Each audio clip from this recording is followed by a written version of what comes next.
مسلمان بیٹھے اپنے عقیدوں کو ڈسکس کرے اور اسے حق کا انتخاب ہونا چاہیے. ایران کے بادشاہ تھے, انہوں نے رات کو غصے کے عالم میں اپنی بیوی کو طلاق دی. صبح اٹھے, غصہ ٹھنڈا ہوا, بیوی کو کہا کہ پانی لے کر آؤ. بیوی جواب ہی نہیں دے رہی. دوبارہ بولا پانی لے کر آؤ, بیوی جواب ہی نہیں دے رہی. تیسری بار غصے میں کہا تجھے بلا رہا ہوں پانی لے کر آؤ. کہا میں نہیں لے کر آ سکتی. کہا کیوں؟ کہا میں تیری بیوی ہوں ہی نہیں. اس نے کہا خوف خدا کرو, میری بیوی ہو. کہا نہیں, رات جو آپ نے مجھے طلاق دی. اس نے کہا میں تو ہوش میں ہی نہیں تھا. کہا مجھے نہیں پتا, مولوی سے فتویٰ لے کر آؤ. اس نے مفتیوں کو جمع کیا. مشہور جو فقہیں تھیں وہ 4 تھیں, امام حنبل, امام شافعی, امام مالک, امام ابو حنیفہ. چاروں کو علماء کو بلایا, مالکی, حنبلی, شافعی, حنفی. بولا بھائی بیوی پانی بھی نہیں دے رہی, بول رہی ہے کہ طلاق ہو گئی ہے, آپ کا کیا کہنا ہے؟ انہوں نے کہا آپ نے بولا تھا. کہا میں نے بولا تھا. کہا آپ نکاح کر سکتے ہیں لیکن اس سے پہلے حلیت کی ضرورت ہے, یعنی حلالہ کرنا پڑے گا. بادشاہ کو اگر کوئی یہ بولے, بادشاہ نے کہا میں تو غصے میں تھا, میں تو ایسا قطعا نہیں کر سکتا. کہ نہیں قبلہ طلاق ہو گئی. بادشاہ پھر اندر کیا پریشان, اب نہ بیوی سن رہی ہے نہ مولوی سن رہا ہے, کرے تو کیا کرے. بادشاہ کا ایک وزیر تھا, اس نے کہا کوئی راستہ تو بھائی بیچ کا ہوگا. اس نے کہا ہاں ایک اور بھی مکتب ہے, ایک اور بھی مذہب ہے, یعنی اس وقت تک پورا ایران شیعہ نہیں ہے, اس وقت تک پورا ایران شیعہ نہیں ہے.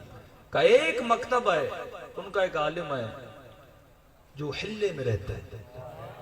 حلہ ہے ایران کا ایک شہر, نام ہے علامہ حلی. کہا کہ ان کے مکتب میں غصے میں طلاق نہیں ہوتی. اچھا آج کے مفتی بھی بولتے ہیں نہیں ہوتی, کل تک بولتے تھے ہوتی ہے, کیونکہ اسی مسئلے کی وجہ سے کئی لوگ مکتب علی میں آ رہے تھے. اسی مزے کا تیجانی کا آپ نے نام سنا ہوگا, جو تونس میں شیعہ ہوئے, وہ پھر دودھ کے مسئلے کی وجہ سے شیعہ ہو گئے تھے.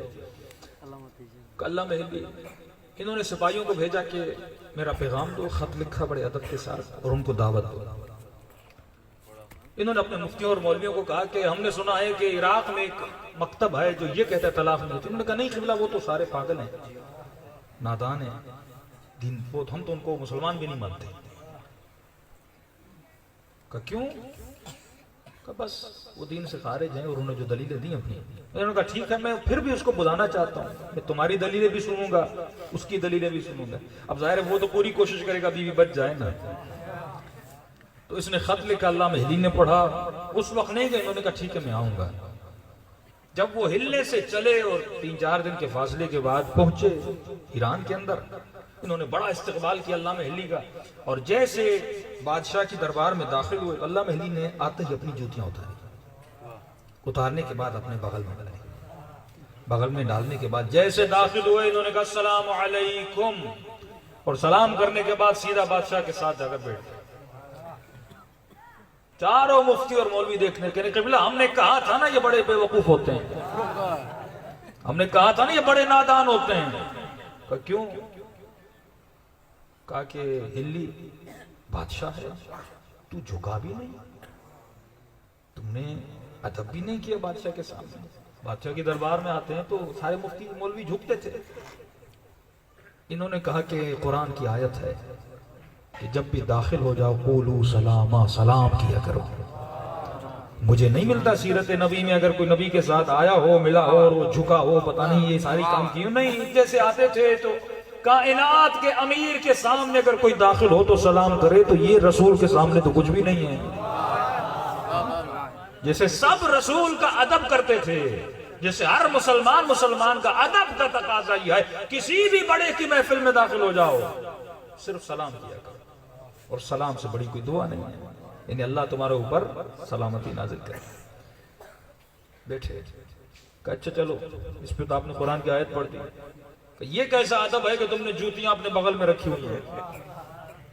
جوتیاں کیوں بغل میں رکھی ہیں؟ کہ کیونکہ میں نے سنا ہے کہ رسول کی دربار میں ایک شخص کی جوتیاں چوری ہو گئی تھی, اور وہ امام ابو حنیفہ نے چوری کی تھی. تو لہٰذا آپ اس کے ماننے والے بیٹھو کہیں میری جوتی نہ چوری کرو۔ انہوں نے کہا کہ یہ کیسی باتیں کر رہے ہو قبلہ، ہم تو کہہ رہے تھے نا یہ بڑا پاگل ہے۔ تو بادشاہ نے کہا کیوں؟ یہ کہہ رہا ہے امام ابو حنیفہ نے جوتیاں، وہ تو رسول کے زمانے میں تھے تو وہ جوتیاں کیسے چوری کریں گے؟ تو اللہ نے کہا نہیں تھے؟ کہا نہیں وہ تو کوئی 200-250 سال بعد میں پیدا ہوا۔ انہوں نے تو نہ کسی صحابی کو دیکھا نہ تابعی کو دیکھا۔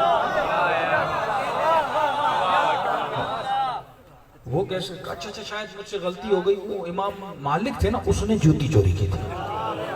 وہ مالکی کا مفتی اٹھا کہ بھائی کیسی باتیں کر رہے ہو، ان کا بھی کوئی فاصلہ 150 سال کا ہے، 150 سال 200 سال بعد میں پیدا تم کہہ رہے ہو، انہوں نے جوتی۔ اچھا شاید ہمبل تھے، ہمبل ہی اٹھا، اس نے کہا ان کا بھی فاصلہ صدیوں کا ہے۔ اس نے کہا شاید مالک تھے، وہ بھی اٹھا، اس نے کہا بھئی اس کا بھی فاصلہ کوئی 200 سال کا فاصلہ ہے۔ علامہ علی نے بادشاہ کو دیکھا، بادشاہ سلامت، انہوں نے خود اپنی زبانوں سے مانا ان کے کسی بھی امام نے رسول کو دیکھا نہیں تھا۔